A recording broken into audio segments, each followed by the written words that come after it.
Na-miss nyo ba akong mag-vlog? It's almost 1 month nang ma-vlog ko yung Teachers Day celebration sa Ramona.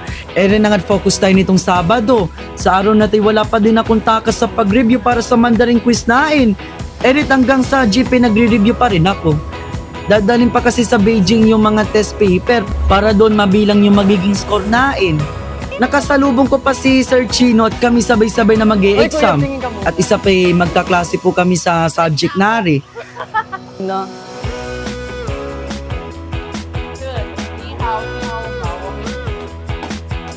Alang katao.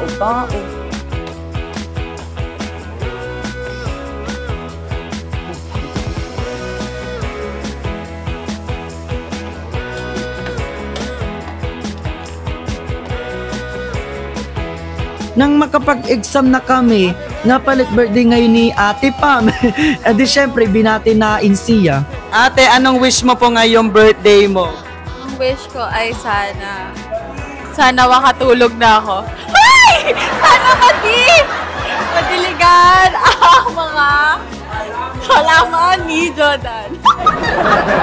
Ngayon pong araw ay araw ng pagluluksa. Marami sa amin ang nakasuot ng kulay itim. After niyan, dumiretso na ako sa CSSP.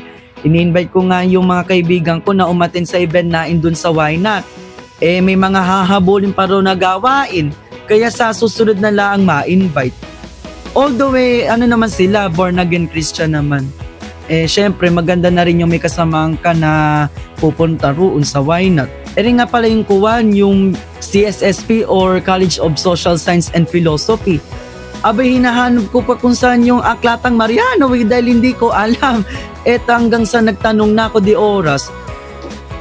Katatapos lang ng exam namin sa Mandarin.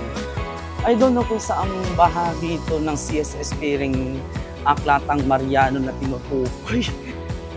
So hanap-hanap tayo kung nasa lupalot ng CSSP ang Aklatang Mariano.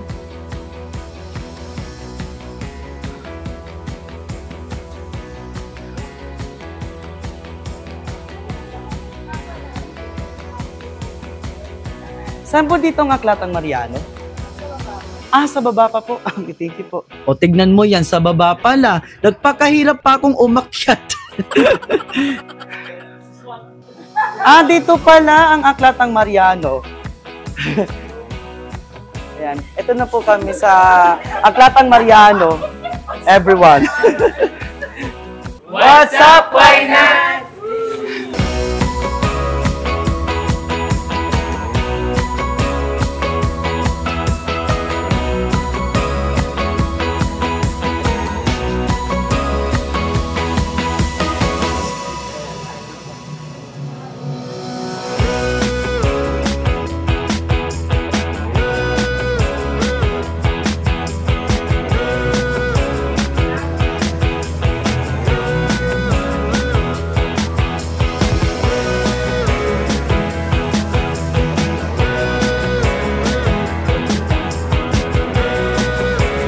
Buti na lang at naabutan ko pa yung event na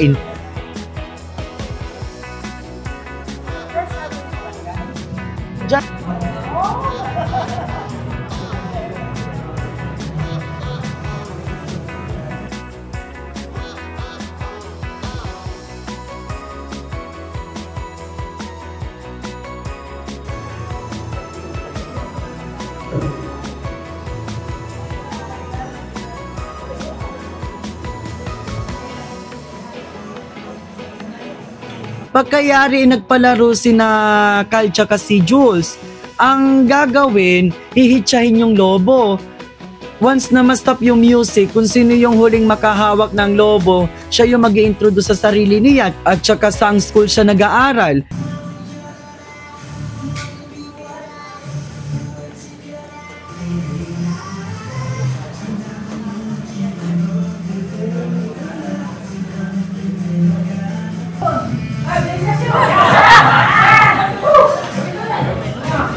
Ano ako pumunta kay Lobo? Kakan ka dito, ha? Mapa ka ba yan?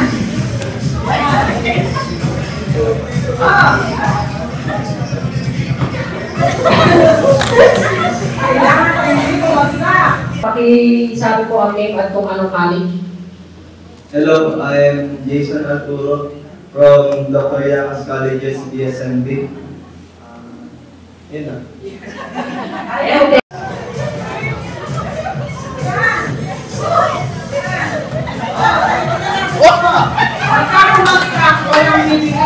Para makakasal ng mga sa kanila eh. Kanina pa kasi binagalit ko.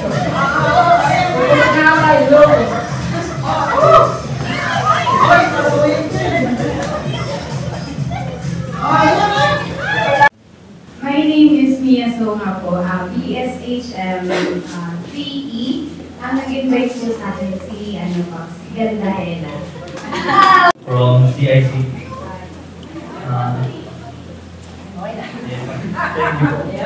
Yan, congratulations. From Senior High Ramana Estrellana. Nag-invite po sa akin, wala ko yung magandang nasa. Ayan, Congratulations sa atin. Salamat si Kuya. Name at kung sa college or kung high school pa na. Hello po sa lahat. Ako po si John Christopher Lamaman from Ramana Estrellana Senior High School po. Congratulations po! Sabay tayo mamaya sa pag-uwi. After that, nagsalita si Doc Ochoa. Siya yung aming Why Not Advisor Bale bilang formal na panimula sa event nain. Part ng message din ng part ng gospel, sabi ni Matthew, you are the light of the world. A city set on a hill cannot be hidden, nor do people light a lamp and put it under a basket, but on a stand, and it gives light to all in the house. In the same way, let your light shine before others, so that they may see your good works and give glory to your Father who is in heaven. Maging ilaw tayo. Maraming naguguluhan, maraming naguguluhan, maraming nadidiliman. Hindi tayo ilaw na tapos ilalagay pa sa ilalim ng mesa at doon aandap-andap ang liwanag. Hindi. Dapat lumabas talaga tayo at mag-shine tayo, mag-saving mukha, image tayo ng ating Panginoong Jesucristo. Sa lahat ng ating nakakatagpo, nakakausap, bigyang buhay natin ang kanilang nawawalang buhay na katauhan. Remember, yung sa Matthew 11:28, bring them to Jesus. Come to me, all you who are heavily laden, and I will give you rest. That's what Jesus says. Yun ang dalahin natin sa ating mga kapwa-tao. Magliwanag tayo, hindi lamang sa inyong school, sa inyong family, sa inyong community, sa ating buong bansa. The world needs Christians like you. Let us be youth who are really carrying Jesus in our lives. Let us get to know God and make known Jesus into this troubled world that we are in.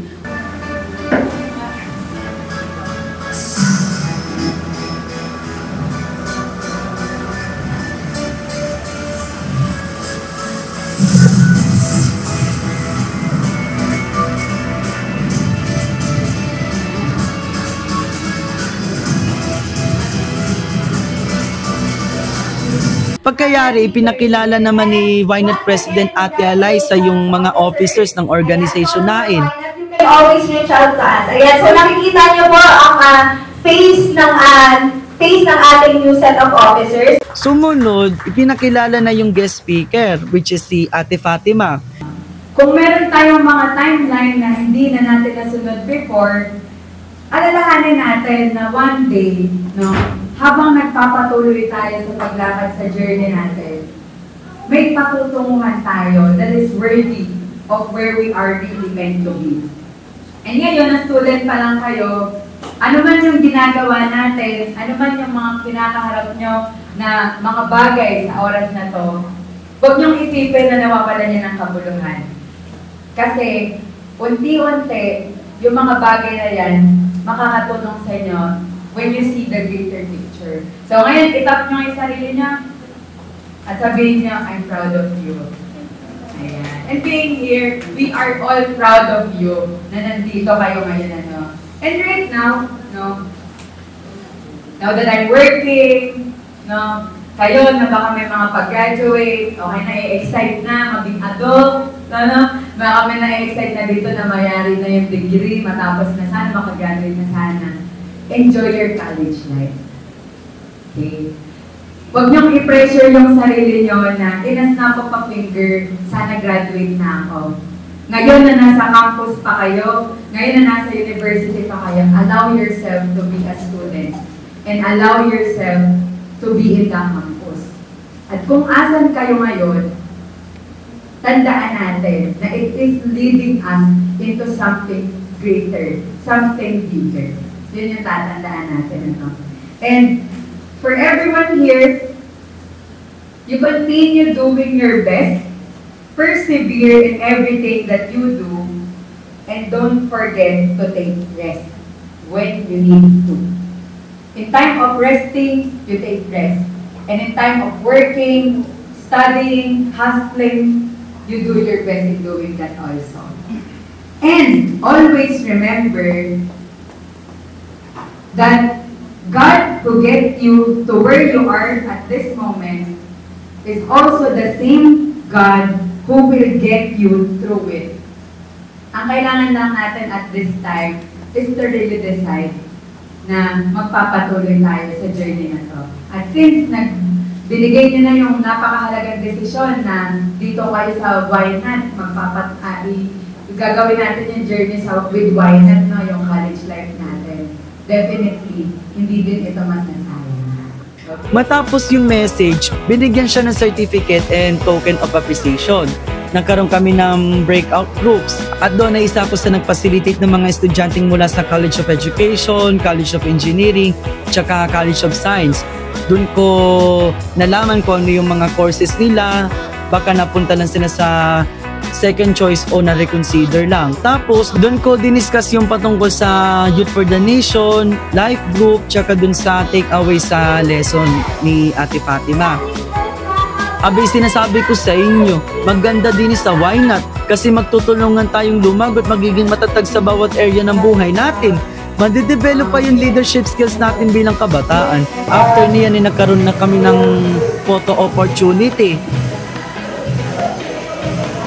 Pagkayari nga ng event, inaya ko yung mga kagrupo ko na magpa-picture sa photo booth. And the rest is history. Salamat sa Diyos at ako'y makakauwi na. Ginabi na tuloy ako ng uwi kaantay sa bus na masasakyan. Ay nako, sana may maraming natutunan yung mga kabataan na umattend dun sa YNAT kanina.